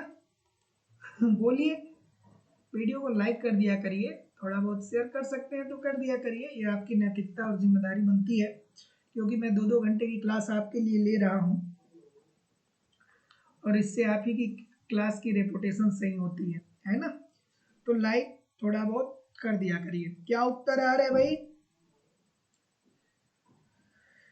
कथन ए और कथन बी की बात हो रही है। जो कंटेंट मेरे द्वारा दिया जा रहा है ना, अगर जो ईमानदारी से आप मुझे एप्लीकेशन और यूट्यूब पे पढ़ लेंगे, तो आप खुद सोचिए, इतने सारे लोग जुड़े हैं, बहुत अच्छे अच्छे भी स्टूडेंट जुड़े हैं जो बहुत समय से भी पढ़ रहे हैं, प्रश्न कहाँ से पूछा जाएगा? यही सारी चीजें तो इकोनॉमिक्स में पूछी जाती है। कोई दूसरे ग्रह से क्वेश्चन ला करके थोड़ी रख दिया जाएगा, है ना। डायरेक्टली इनडायरेक्टली इसी कॉन्सेप्ट से प्रश्न बनेगा। हाँ, क्या उत्तर आ रहा है? बशर्ते ये है कि निरंतर पढ़िए, निरंतर पढ़िए। बहुत लोग ऐसे हैं जो निरंतर नहीं पढ़ते हैं, जब तक निरंतर नहीं पढ़ेंगे तब तक चीजें बेहतर नहीं होंगी। ऑप्शन नंबर ए बी काफी विविधता आ रही है। तो देखिए, इजी सी बात है कि आप आराम से पढ़िए, गलती नहीं करना है, आराम से पढ़िए कि उत्पादन के प्रवाह का सृजन करने के लिए लोग अपनी ऊर्जाओं को एक सामाजिक और तकनीकी ढांचे के अंतर्गत प्राकृतिक एवं मानव निर्मित वातावरण में एक साथ लगाते हैं। बात ये 100% ठीक है भाई कि अगर जो आप किसी वस्तु का उत्पादन करने जा रहे हैं, जैसे मान लीजिए आप पेन का उत्पादन करने जा रहे हैं, तो पेन का उत्पादन करेंगे तो आप अपनी क्षमता का भी तो उसमें प्रयोग कर रहे हैं। आप पेन का उत्पादन करने जा रहे हैं तो उसके लिए बहुत प्रकार के अरेंजमेंट आप कर रहे हैं, अर्थात व्यक्तिगत त्याग कर रहे हैं। साथ ही साथ में उत्पादन करने के लिए आप टेक्नोलॉजी को भी लेकर के आते हैं। तो बात तो ये ठीक बिल्कुल सही है कि उत्पादन के प्रवाह का सृजन करने के लिए लोग अपनी ऊर्जा को एक सामाजिक और तकनीकी ढांचे के अंतर्गत प्राकृतिक एवं मानव निर्मित वातावरण में एक साथ लगाते हैं। विदाउट अ क्वेश्चन ये बात तो आपकी बिल्कुल सही हो जाएगी। उत्पादन के प्रवाह का सृजन करने के लिए केवल मशीनी उपकरणों की आवश्यकता होती है। उत्पादन के मुख्य रूप से 4 साधन होते हैं। केवल आपके पास मशीन रहेगा तो आप उत्पादन कर पाएंगे? नहीं कर पाएंगे ना। तो जितने लोग भी ऑप्शन नंबर बी बोलेंगे कि केवल और केवल पहला सही है, सभी लोग का उत्तर ठीक है। अगला प्रश्न कि निम्नलिखित में से कौन उपभोक्ता हो सकता है? अब बताइए इसमें से कौन उपभोक्ता है? इसमें से कौन उपभोक्ता है बताइए भाई। उपभोक्ता, उपभोक्ता का मतलब जो वस्तु को क्रय करे, जो वस्तु को खरीदे और खरीद के उसका उपभोग करे, वही तो उपभोक्ता होता है। जैसे मान लीजिए आप ग्रोसरी स्टोर जाते हैं तो आप चावल खरीदते हैं, आटा खरीदते हैं, दाल खरीदते हैं, तेल खरीदते हैं, है कि नहीं है? सरसों खरीदते हैं, सरसों का तेल खरीदते हैं, रिफाइंड ऑयल खरीदते हैं, साबुन खरीदते हैं, है कि नहीं है? खरीदते हैं कि नहीं खरीदते हैं? तो आप क्या हुए? आप उपभोक्ता हुए, क्योंकि आप इन वस्तुओं का उपभोग कर रहे हैं। तो उपभोक्ता कोई व्यक्ति हो सकता है, विदाउट अ क्वेश्चन। क्या बोल रहे हैं कि उपभोक्ता कोई भी व्यक्ति हो सकता है। हम भी हो सकते हैं, आप भी हो सकते हैं, ठीक है। हम भी वस्तुओं को खरीदते हैं, आप भी वस्तुओं को खरीदते हैं, और जब वस्तुओं को आप खरीदेंगे तो ऑटोमेटिकली आप उपभोक्ता बन जाएंगे। कोई भी उद्यम, बिल्कुल ठीक है, कोई उद्यमी है तो वो क्या करेगा कि वो किसी वस्तु को खरीदेगा तभी तो उत्पादन करेगा, तो वो भी उपभोक्ता होता है। केवल व्यक्ति नहीं भैया, केवल व्यक्ति उपभोक्ता होता है ऐसा नहीं कर सकते हैं। हो सकता है कि कोई संघ हो, ठीक है, या हो सकता है कि कोई उद्योग हो सकता है कि कोई फर्म हो, ये सब उपभोक्ता के अंतर्गत आ जाएंगे ना। सो ऑप्शन नंबर केवल और केवल जितने लोग भी सी बोलेंगे सभी लोग का उत्तर यहाँ पे बिल्कुल ठीक हो जाएगा। Option number C according to the question this is the right answer हो जाएगा। अगला प्रश्न ये रहा कि वस्तु की ऐसी मद जिन्हें पुनः उत्पादन क्रम में किसी चरण से नहीं गुजरना पड़ता है उसे हम लोग क्या बोलते हैं बताइए। अच्छा सा प्रश्न है। अब यहाँ पे एक खूबसूरत सा कॉन्सेप्ट इकोनॉमिक्स में बनता है कि प्राथमिक वस्तु क्या होती है, द्वितीयक वस्तु क्या होती है, तृतीयक वस्तु क्या होती है, ठीक है। या प्राथमिक वस्तु क्या होती है, मध्यवर्ती वस्तु क्या होती है, और अंतिम वस्तु क्या होती है ना। तो ध्यान से समझ लीजिएगा, ये इंपॉर्टेंट प्रश्न है। प्राथमिक वस्तु क्या होती है, ठीक है। मध्यवर्ती वस्तु क्या होती है, मध्यवर्ती वस्तु क्या होती है, और उसके बाद अंतिम वस्तु क्या होती है, अंतिम वस्तु, अंतिम वस्तु, ठीक है, अंतिम वस्तु। तो जैसे मान लीजिए आप लोगों से मैं बोलता हूँ कि प्राथमिक वस्तु जैसे आपका गेहूं हो गया, तो गेहूं प्राथमिक वस्तु है। क्यों? क्योंकि ये प्राइमरी सेक्टर से आ रहा है, कृषि से आ रहा है। अब गेहूं से क्या बन गया? आटा बन गया, आटा बन गया।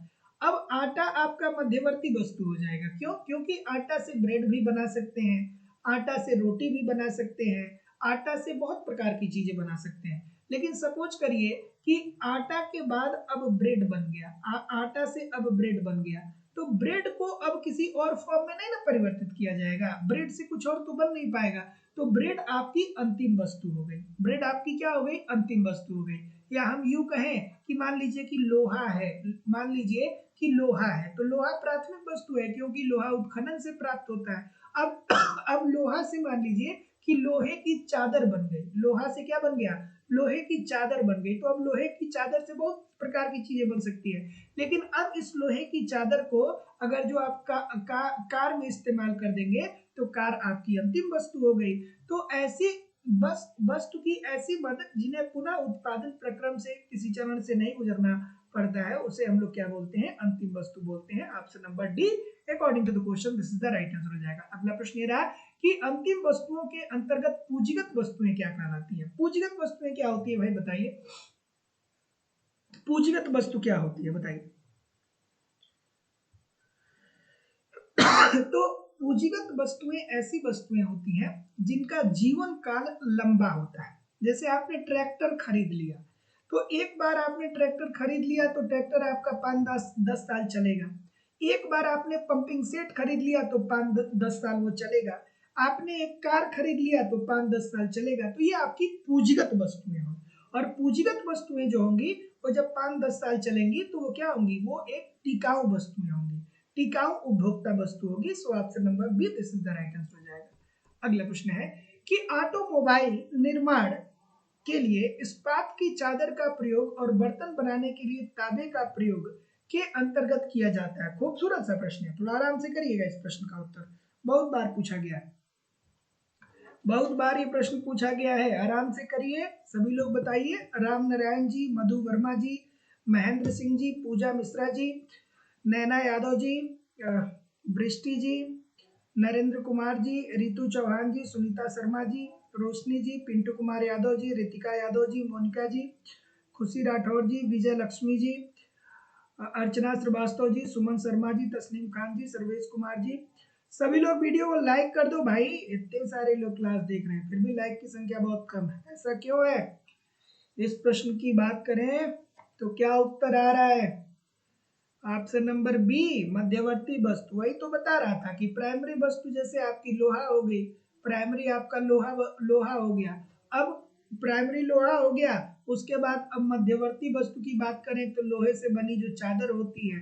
अब लोहे की चादर कई जगहों पे प्रयोग की जा सकती है, लेकिन अगर जो लोहे की चादर से कार बना दिया जाएगा तो ये आपकी अंतिम वस्तु हो जाएगी। तो ऑटोमोबाइल निर्माण के लिए इस्पात की चादर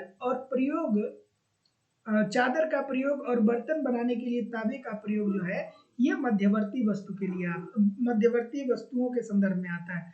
तो जितने लोग भी ऑप्शन नंबर बी बोल रहे हैं ठीक बोल रहे हैं। अगला बी बोल रहे हैं, ठीक है। अगला, आय अथवा निर्गत संकल्पना का अर्थ तभी निकलता है। खूबसूरत सा प्रश्न है, थोड़ा आराम से करिएगा। अच्छा सा प्रश्न है भाई। क्या उत्तर आ रहा है?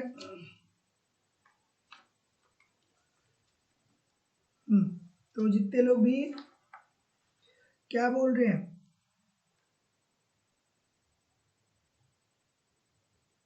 ठीक है।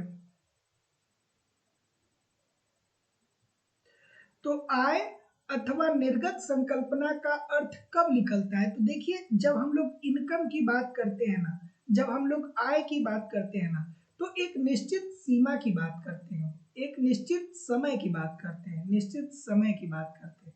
जैसे हम आपसे पूछे कि आपकी आय कितनी है, तो आप कहेंगे कि सर जी हम महीने का इतना कमाते हैं, या सर जी हम साल का इतना कमाते हैं। तो जो आय होता है इसकी क्या होती है, एक निर्धारित अवधि होती है। तो जितने लोग भी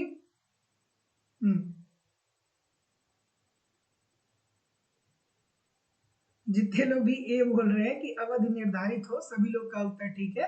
तो आय आय अथवा निर्गत संकल्पना का अर्थ तभी निकलता है जब समय निर्धारित हो। तो आय की जब बात करते हैं तो एक निश्चित समय ही की तो बात होती है ना। So option number A according to the question this is the right answer हो जाएगा। अगला, कि पूंजीगत वस्तुएं अंतिम निर्गत का हिस्सा होती है जिससे अर्थव्यवस्था के रचना होती है। खूबसूरत सा प्रश्न है, बताइए। बहुत बार बताया, ठीक है।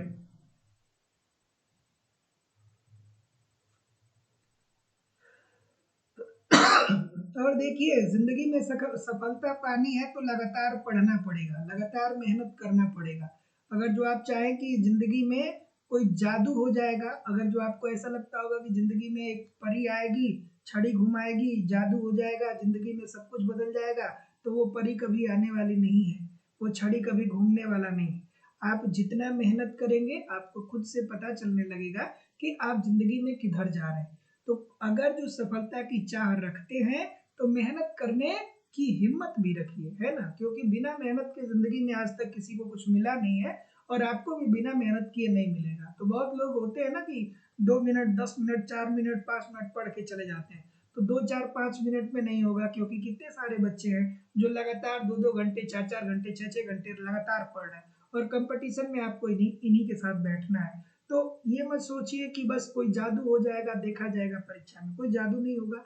जो जितना मेहनत करेगा उसको उतना परिणाम मिलेगा। और जिसने भी ढंग से मेहनत किया है, किसी का भी मेहनत बेकार नहीं गया। अगर जो आप वाकई में सच्चे तरीके से मेहनत किए हैं, आप अपने आप से बोल सकते हैं कि आपने मेहनत किया है, तो ये मेहनत आपका कभी बेकार नहीं जाएगा, बशर्ते मंच मिलने की देरी है। जिस दिन मंच मिलेगा उस दिन आप बहुत बड़ा कर लेंगे। क्या उत्तर आ रहा है भाई? क्या उत्तर आ रहा है? तो जितने लोग भी ऑप्शन नंबर डी बोल रहे हैं कि पूंजीगत वस्तुएं अंतिम निर्गत का हिस्सा होती हैं, हम बात करते हैं ना कि सकल निवेश के अंतर्गत हम लोग अंतिम वस्तुओं को ही शामिल करते हैं जिसके अंतर्गत हम लोग कहते हैं कि मशीन आता है, औजार आता है, उपकरण, भवन, आधारभूत संरचना आदि आते हैं। तो पूंजीगत वस्तुएं अंतिम निर्गत का हिस्सा होती हैं, जिससे अर्थव्यवस्था के सकल निवेश की क्या होती है? रचना होती है। Option number D this is the right answer. अगला कि निवल निवेश किसके बराबर होता है? अब मैं आप लोगों से कहता हूं कि भैया कॉपी पेन पास में रख लीजिए और थोड़ा बहुत लिखा करिए। तो आजकल की जो नई जनरेशन पढ़ने वाली है ना, उसका तो पहले मोटो यही होता है कि मास्टर को पहचानिए कि मास्टर कैसा पढ़ा रहा है ना। और मास्टर को पहचानने के लिए भी लोग क्या करते हैं, 10 मिनट 5 मिनट पढ़ते हैं। अरे भाई, जब आप किसी को 2-4 घंटा, 10 घंटा, 20 घंटा, 50 घंटा पढ़ेंगे, तब आपको समझ में आएगा कि उसकी वो आपको कंटेंट क्या दे रहा है और उसकी शैली कैसी है। अब ये नहीं कि आप 2 मिनट पढ़े और कह दिए कि चीजें सब वो है। तो जितना मेहनत करेंगे तभी चीजें समझ में आएंगी, है ना। क्या उत्तर आ रहा है? ऑप्शन नंबर, जितने लोग भी डी बोल रहे हैं, मैं बोल रहा हूँ कि कॉपी पेन पास में रखिए। लेकिन बहुत लोग हैं जो हमारी बात को नहीं मानते। मैं रेगुलर बोलता हूँ कि कॉपी पेन पास में रखिए, ज्यादा मत लिखिए, थोड़ा थोड़ा लिखिए, लेकिन लिखिए जरूर। तो निवल निवेश किसके बराबर होता है? तो सकल निवेश में से अगर जो मूल्यह्रास को घटा देंगे तो आपको क्या पता हो जाएगा? आपको निवल निवेश किसके बराबर होता है? सकल निवेश में से अगर जो मूल्यह्रास को घटा देंगे तो निवल निवेश होगा। अब आपसे मैं प्रश्न पूछ रहा हूँ, सभी लोग कमेंट करके बताइए कि मूल्यह्रास का मतलब क्या होता है। बहुत बार मैंने बताया, रोज बताता हूँ, आज आप लोग मुझे बताइए कि मूल्यह्रास का मतलब क्या होता है। अगला, चलिए, जितना मैं इकोनॉमिक्स का कंटेंट आप लोग को दे रहा हूँ ना, आप कहीं भी किसी भी प्रकार के प्लेटफॉर्म पे चले जाएंगे, इतने सारे कंटेंट आपको नहीं मिलेंगे। क्योंकि भैया देखिए, हमारा काम बहुत बिजनेस वाला नहीं है। मैं एक ही सब्जेक्ट पढ़ाता हूँ, इकोनॉमिक्स, और हमको पढ़ा करके बड़ा मजा आता है। इकोनॉमिक्स जो है आज से नहीं, पिछले 6 साल से मैं पढ़ा रहा हूँ, और बहुत सारे बच्चों का सिलेक्शन हुआ, बहुत सारे बच्चे आए गए, बहुत मजा आता है। तो मेरा कोई ऐसा नहीं है कि मैं व्यवसाय वाली बात है। हाँ, इंस्टीट्यूशन चलानी है भाई, तो उसके लिए खर्च तो उठाने पड़ेंगे। तो आप मेहनत करिए, मेरे द्वारा आपको सब कुछ दिया जा रहा है। आप सफल होके जब मुझे फोन करते हैं तो वही हमारी उपलब्धि होती है, वही वही वही हमारा अचीवमेंट होता है। चलिए, क्या उत्तर आ रहा है भाई? बताइए, बताइए भाई।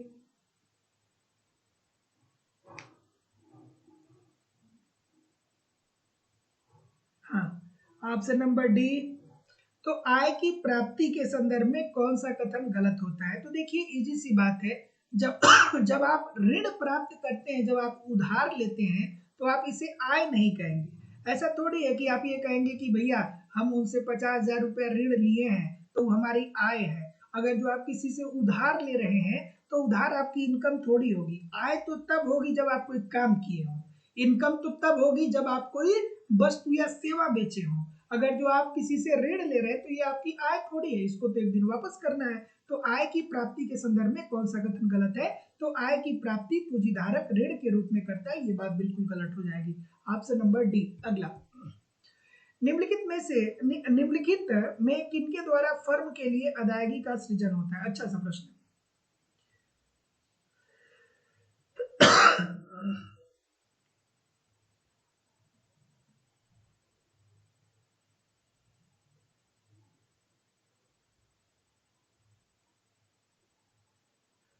हाँ, इस प्रश्न का उत्तर करिए।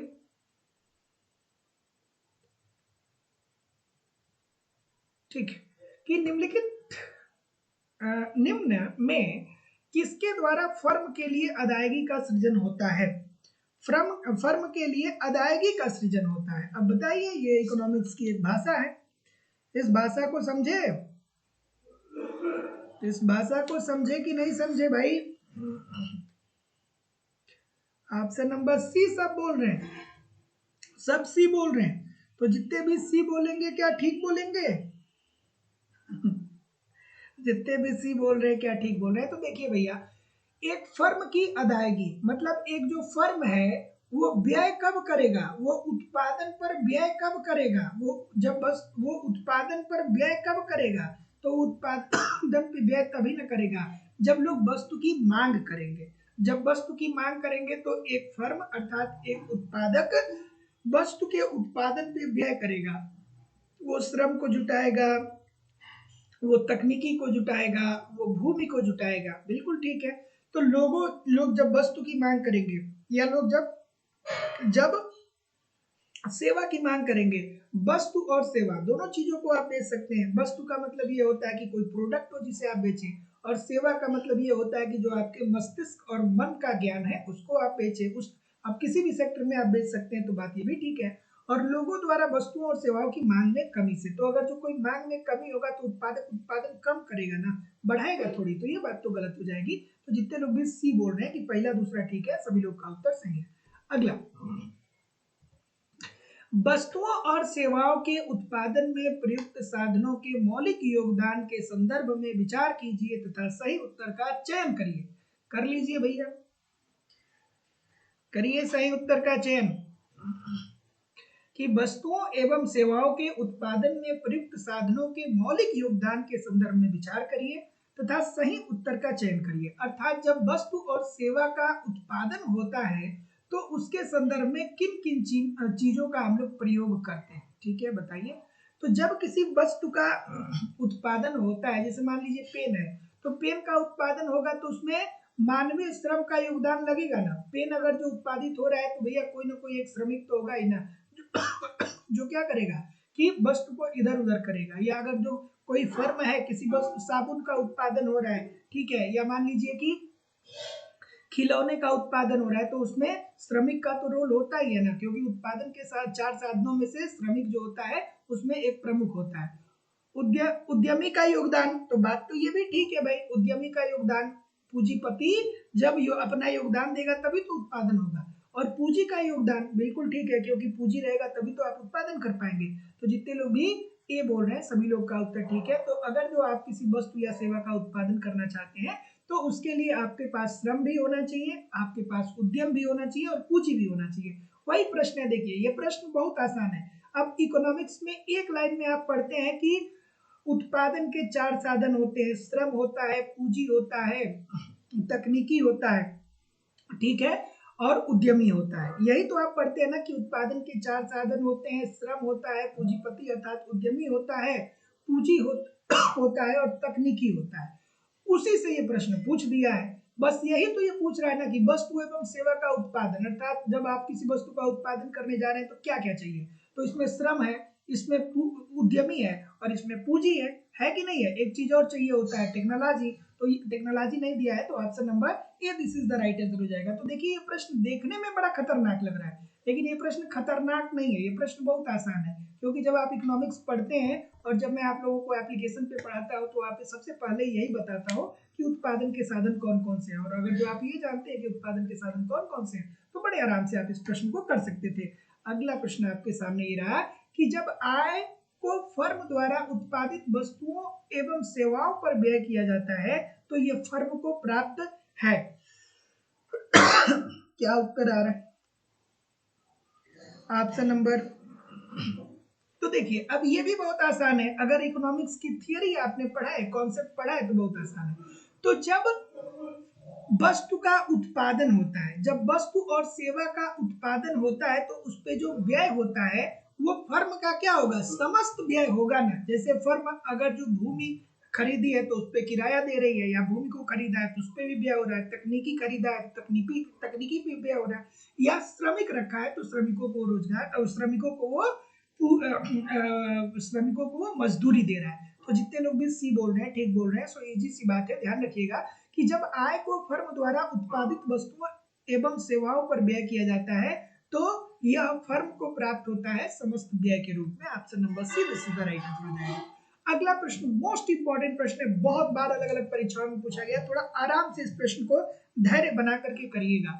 और आप लोगों की इकोनॉमिक्स की दूसरी क्लास लाइव स्टडी इलाहाबाद के मोबाइल एप्लीकेशन पे होती है, जहां पे आपको इकोनॉमिक्स के अलग अलग बैच देखने को मिलेंगे और अलग अलग बैचेस में आपको आपके सिलेबस के अकॉर्डिंग एक रणनीति के तहत जिस तरीके से आपकी तैयारी होनी चाहिए उसी तरीके से सारे कंटेंट प्रोवाइड किए जा रहे हैं। जैसे आपको कंप्लीट थियरी पढ़ाई जा रही है, थियरी जरूर पढ़िए, बहुत सारे लोग थियरी नहीं पढ़ते हैं। अगर जो आप थियरी नहीं पढ़ेंगे तो इकोनॉमिक्स के क्रम को नहीं समझ पाएंगे, इकोनॉमिक्स के क्रम को नहीं समझ पाएंगे तो तुक्का मार के इकोनॉमिक्स की परीक्षा सॉल्व नहीं की जा सकती है। सिंपल सटीक साधारण भाषा में एक क्रम से पूरी थियरी पढ़ाई जा रही है, थियरी को पढ़िए कंप्लीट। मैं खुद की हैंड राइटिंग का आपको नोट्स दे रहा हूँ, नोट्स के माध्यम से रिवीजन करिए। टेस्ट सीरीज दिया जा रहा है, टेस्ट दीजिए, देखिए गलती कहाँ पे हो रही है उसमें सुधार करिए, प्रीवियस ईयर पढ़िए, करंट पढ़िए। ईमानदारी से जिस तरीके से बोल रहा हूँ सभी कंटेंट को 1.5-2 घंटे एप्लीकेशन पे, 1.5-2 घंटे यूट्यूब पे फॉलो करते रहिए। मैं जिम्मेदारी से कह सकता हूँ कि आपको कहीं भी इधर उधर से कुछ भी कलेक्ट करने की जरूरत नहीं होगी। लाइफ टाइम की वैलिडिटी के साथ एडमिशन फीस केवल और केवल 2000 रुपए है। तो जो लोग भी एडमिशन लेना चाहते हैं डिस्क्रिप्शन बॉक्स में जाइए, लाइव स्टडी इलाहाबाद के मोबाइल एप्लीकेशन का लिंक मिल जाएगा, एप्लीकेशन को डाउनलोड कर लीजिए और जिस परीक्षा की भी आप तैयारी कर रहे हैं उस परीक्षा का कोर्स आप डायरेक्ट वहां से परचेज कर सकते हैं। या किसी भी प्रकार की इंक्वायरी के लिए आप मुझे इस नंबर पे कॉल कर सकते हैं या व्हाट्सएप मैसेज भी कर सकते हैं। क्या उत्तर आ रहा है भाई, क्या उत्तर आ रहा है? तो जैसा कि मैं देख पा रहा हूं क्या उत्तर आ रहा है, बहुत सारी विविधता, सभी लोग सी बता रहे हैं, सभी लोग सी बता रहे हैं, सभी लोग सी बता रहे हैं, सी के अलावा कोई नहीं है। तो जितने लोग लोग भी सी बता रहे हैं, चलिए देखते हैं कि निम्नलिखित कथनों पे विचार करिए और विचार करके सही कोड का चयन बताइए।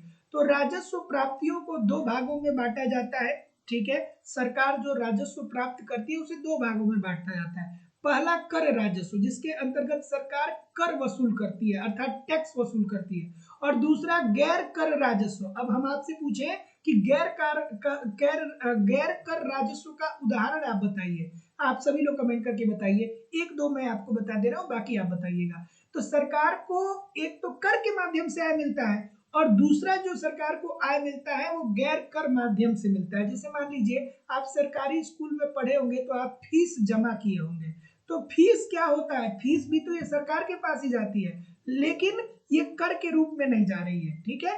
फीस जो है वो सरकार के पास जा रही है। अगर जो आप डीएल बनवाने जाते हैं, ड्राइवरी लाइसेंस बनवाने जाते हैं, तो वहां पे भी आप फीस देते हैं डीएल बनवाने का, तो वो भी पैसा सरकार के पास ही जा रहा है, लेकिन ये कर के रूप में तो नहीं जा रहा है ना। तो सरकार को जो राजस्व प्राप्ति होती है उसे 2 भागों में बांटते हैं, पहला कर के द्वारा, ठीक है, जो टैक्स सरकार लगाती है, और दूसरा गैर कर राजस्व। गैर कर राजस्व में जैसे फीस आ गया, उसके बाद एक चीज और आ जाएगा जैसे ऋण हो गया, तो ऋण भी आपका क्या हो जाएगा, गैर कर राजस्व ही हो जाएगा। तो जितने लोग भी आपसे नंबर क्या बोल रहे हैं, ठीक है, ठीक है, ठीक है, तो ये बात तो आपकी बिल्कुल सही हो जाएगी। उसके बाद गैर कर राजस्व के अंतर्गत विदेशों और अंतर्राष्ट्रीय संगठनों द्वारा प्रदान किए जाने वाले नगद सहायता अनुदान भी शामिल होते हैं। तो बात तो यही ठीक है कि गैर राजस्व कर के अंतर्गत अंतर्राष्ट्रीय संगठन वाले जो नगद और अनुदान मिलते हैं वो भी आते हैं। तो जितने लोग लोग भी ऑप्शन नंबर सी बोल रहे हैं कि 1 और 2 सही है, सभी लोग का उत्तर ठीक है। अगला प्रश्न,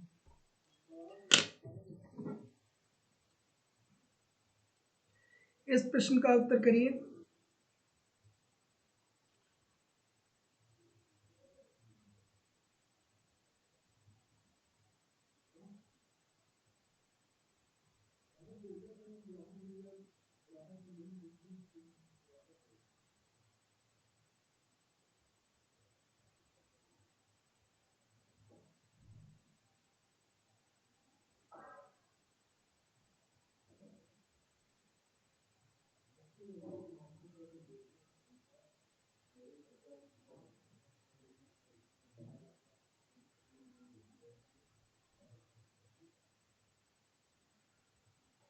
हाँ, इस प्रश्न का उत्तर करिए।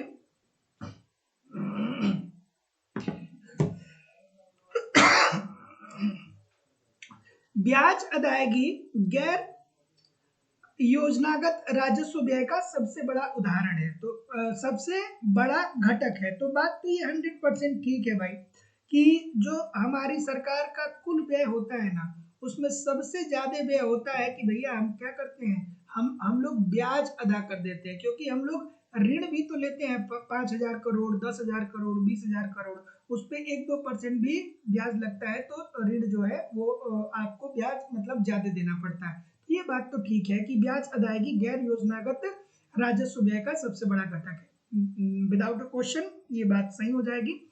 उसके बाद प्रतिरक्षा व्यय मतलब रक्षा पे जो व्यय होता है, ये गैर योजनागत व्यय का दूसरा सबसे बड़ा घटक होता है। मतलब सरकार जो हमारी सेना पे खर्च करती है, ये भी योजनागत व्यय के अंतर्गत नहीं आता है। तो जितने लोग भी ऑप्शन नंबर बी बोल रहे हैं कि सर ए और आर दोनों सही है, और आर ए का सही व्याख्या नहीं कर रहा है, दोनों बातें ठीक है, लेकिन दोनों एक दूसरे को डिस्क्राइब नहीं कर रहा है, सभी लोग का उत्तर बिल्कुल सही है। अगला प्रश्न है, उत्पाद शुल्क अध्यारोपित किए जाते हैं। उत्पाद शुल्क कहाँ पे लगाए जाते हैं, बताइए। पुष्पा देवी जी, गुंजा मौर्य जी, संजय कुमार जी, शुभांकर कश्यप जी, पिंटू यादव जी, सुनीता गुप्ता जी, पूजा मिश्रा जी, रितु चौहान जी। ठीक है, नारायण जी, रोशनी जी, खुशी राठौर जी, सर्वेश कुमार जी, विकी जी, सभी लोग वीडियो को लाइक कर दो यार, इतने सारे लोग क्लास देख रहे हैं, फिर भी लाइक और शेयर की संख्या बहुत कम है। तो जितने लोग भी ए बोल रहे हैं कि उत्पाद शुल्क जो अध्यारोपित होता है, वो केवल और केवल देश के भीतर उत्पादित वस्तुओं पर ही होता है। तो जितने लोग भी ए बोल रहे हैं, सभी लोग का उत्तर ठीक है। तो उत्पाद शुल्क देश के भीतर उत्पादित वस्तुओं पे होता है। Option number A according to the question this is the right answer हो जाएगा। अगला प्रश्न है कि भारत में आयात किए जाने वाले अथवा भारत से निर्यात किए जाने वाले वस्तुओं पे जो कर लगाया जाता है, उसे क्या बोला जाता है। अगर जो भारत वस्तुओं का आयात निर्यात कर रहा है, तो सरकार उस पे जो कर लगाती है, उसे किस प्रकार का कर बोला जाता है, आपको बताना है। ठीक है, तो इसे हम लोग क्या बोलेंगे, सीमा शुल्क बोलेंगे ना। तो जितने लोग भी ऑप्शन नंबर बी बोलेंगे सीमा शुल्क, सभी लोग का उत्तर ठीक है। तो भारत में आयात किए जाने वाले अथवा भारत से निर्यात किए जाने वाले वस्तुओं पे जो कर लगाया जाता है, उसे सीमा शुल्क बोला जाएगा। Option number B this is the right answer हो जाएगा। अगला, कि निम्नलिखित में से क्या पूंजीगत बजट के अंतर्गत आता है। पूंजीगत बजट के अंतर्गत क्या क्या इसमें से आता है, बेसिकली आपको बताना है। ठीक है, तो इजी सी बात है, पूंजीगत बजट को हम लोग दो भागों में डिवाइड करते हैं। पूंजीगत बजट को कितने भागों में डिवाइड किया जाता है, दो दो भागों में। एक होता है पूंजीगत प्राप्ति और दूसरा होता है पूंजीगत व्यय। एक होता है पूंजीगत प्राप्ति और दूसरा होता है पूंजीगत व्यय। ठीक है,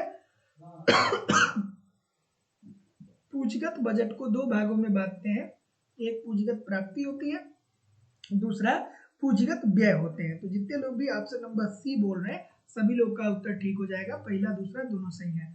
अगला प्रश्न है कि निम्नलिखित कथनों पर विचार करिए और नीचे दिए गए कूट में से सही कूट का चयन करिए। चलिए बताइए भाई, कूट का चयन करिए। निम्नलिखित कथनों पर विचार कीजिए तथा नीचे दिए गए कूट में से सही कूट का चयन करिए।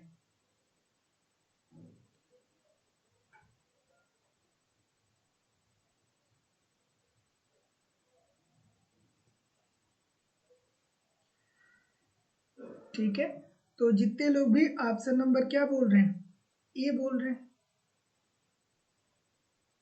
बी बोल रहे हैं। ठीक, तो देखिए, एक आपको समझना होगा कि निजी वस्तु क्या होती है। एक आपको ये समझना होगा कि निजी वस्तु क्या होती है, और दूसरा आपको समझना होगा कि सार्वजनिक वस्तु क्या होगी। निजी वस्तु और सार्वजनिक वस्तु। सार्वजनिक वस्तु, तो निजी वस्तु की बात करें तो निजी वस्तुएं ऐसी वस्तुएं होती हैं जिसका उपभोग करने के लिए आप उसे खुद खरीदते हैं। जैसे आपके घर में जो टीवी है वो आपकी निजी वस्तु हो गई, जो आप मोबाइल फोन यूज कर रहे हैं वो आपकी निजी वस्तु हो गई, जो आप फ्रिज यूज कर रहे हैं वो आपकी निजी वस्तु हो गई। ठीक है, ये आपकी निजी वस्तु हो गई। तो अगर किसी वस्तु का उपभोग करने के लिए आप खुद भुगतान कर रहे हैं, डायरेक्ट रूप से तो उसे निजी वस्तु कहा जाएगा। जैसे मोबाइल हो गया, टीवी हो गया, फ्रिज हो गया, कार हो गया, बाइक हो गया, सब निजी वस्तुएं। और सार्वजनिक वस्तुएं ऐसी वस्तुएं होती हैं जो सरकार उपलब्ध कराती है और इस पे समाज के सभी वर्गों का समान रूप से अधिकार होता है। जैसे सड़क हो गया तो सड़क सार्वजनिक वस्तु हो गया। जैसे पार्क है तो पार्क सार्वजनिक वस्तु हो गया। जैसे मैं आपसे कहूं कि हमारे देश की सेना है तो सेना सार्वजनिक वस्तु हो गई, क्योंकि सेना सबके लिए है। जैसे हम आपसे कहें कि हमारे देश की जो पुलिस है तो पुलिस भी आपकी सार्वजनिक वस्तु हो गई, सबके लिए है। आपकी आपकी भी सुरक्षा करेगी, आपके पड़ोसी की भी सुरक्षा करेगी। तो चलिए देखते हैं, सार्वजनिक वस्तुओं का उपभोग प्रतिस्पर्धी नहीं होता है। बिल्कुल ठीक है, ये बात तो बिल्कुल सही है कि भैया सेना है, पुलिस है, सड़क है, पार्क है, तो ऐसा नहीं है कि आप उसका उपभोग आप उससे लाभ प्राप्त करेंगे, आपका पड़ोसी नहीं करेगा, दोनों लोग करेंगे। ठीक है, तो ये बात तो सही है। और सार्वजनिक वस्तुओं के मामले में किसी वस्तु को किसी वस्तु से सार्वजनिक वस्तुओं के मामले में किसी व्यक्ति को किसी वस्तु से वंचित नहीं किया जा सकता है। बात 100% ठीक है।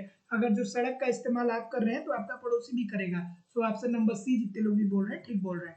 अगला, निम्नलिखित में से किन जमाओं की परिपक्वता अवधि निश्चित होती है? कौन सी ऐसी जमा होती है जिसकी कोई परिपक्व अवधि होती है, बताइए।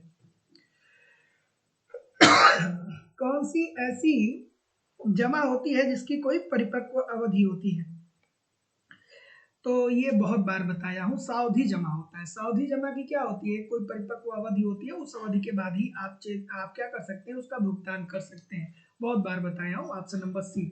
अगला, कि निम्नलिखित कथनों पर विचार करिए तथा नीचे दिए गए कथनों में से सही विकल्प का चुनाव करिए। चलिए भाई, चुनाव करके बताइए।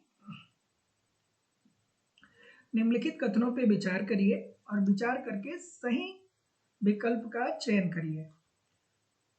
हाँ, क्या उत्तर आ रहा है?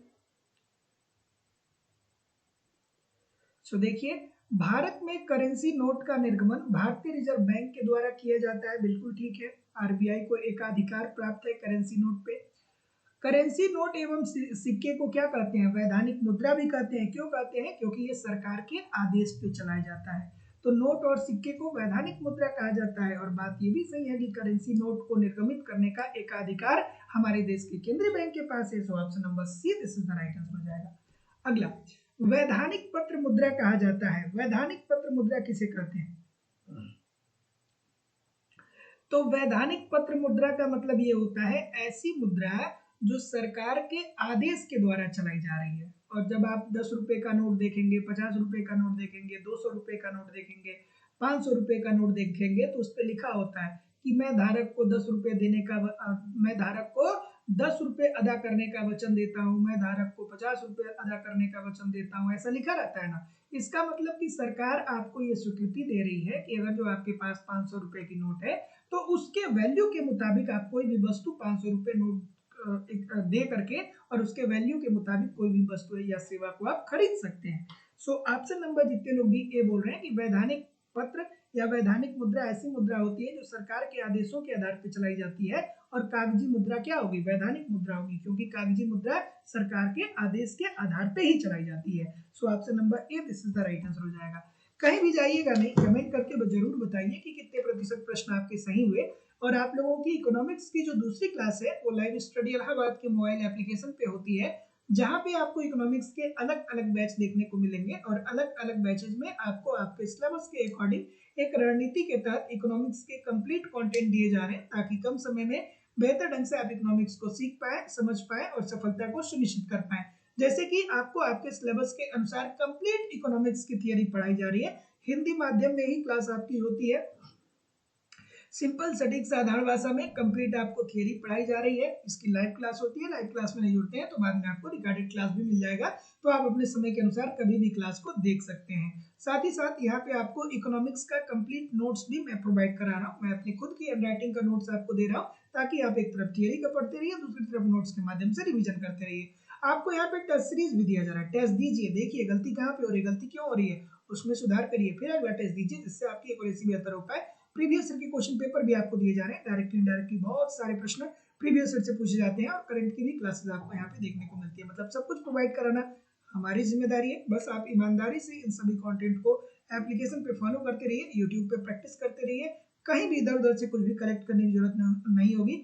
लाइफ टाइम की वैलिडिटी के साथ आपको एडमिशन मिलता है, अर्थात एक बार आप फीस सबमिट करते हैं तो वर्तमान में तो पढ़ेंगे ही पढ़ेंगे, अगर जो अन्य कोई परीक्षा भी आप देने जा रहे हैं उसके लिए भी आप पढ़ना चाहेंगे तो आप पढ़ सकते हैं, आपको अलग से फीस सबमिट करने की जरूरत नहीं होगी। तो लाइफ टाइम की वैलिडिटी के साथ एडमिशन फीस केवल और केवल 2000 रुपए है। तो जो लोग भी एडमिशन लेना चाहते हैं डिस्क्रिप्शन बॉक्स में जाइए, लाइव स्टडी इलाहाबाद की मोबाइल एप्लीकेशन का लिंक मिल जाएगा, एप्लीकेशन को डाउनलोड कर लीजिए और वहां से आप जिस परीक्षा की भी तैयारी कर रहे हैं उस परीक्षा का कोर्स डायरेक्ट परचेज कर सकते हैं।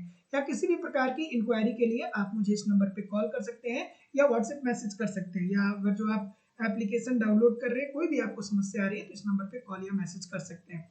ठीक है, आपको सभी बैच मिल जाएंगे, जैसे उत्तर प्रदेश में TGT, PGT, GIC, lecturer, LT grade. Bihar में आपको टीआरई 4.0 का बैच मिल जाएगा, बिहार में सेट का, मध्य प्रदेश में वर्ग 1, मध्य प्रदेश में वर्ग 2, मध्य प्रदेश में वर्ग 3, मध्य प्रदेश में सेट के लिए अलग अलग बैच मिल जाएंगे। उत्तराखंड में प्रवक्ता के लिए अलग बैच मिल जाएगा, उत्तराखंड में एलटी ग्रेड के लिए, यूजीसी नेट, छत्तीसगढ़ में सेट के लिए, Jharkhand TGT, Jharkhand PGT, D triple S भी, अलग अलग राज्यों में असिस्टेंट प्रोफेसर, एनबीएस, केबीएस और अन्य परीक्षाओं के भी बैच आपको मिल जाएंगे। सो ईमानदारी से 1.5-2 घंटे एप्लीकेशन, 1.5-2 घंटे यूट्यूब पे मुझे जरूर फॉलो करिए। मिलते हैं हम लोग अपनी अगली क्लास में एक नए उत्साह, नए एनर्जी के साथ, तब तक के लिए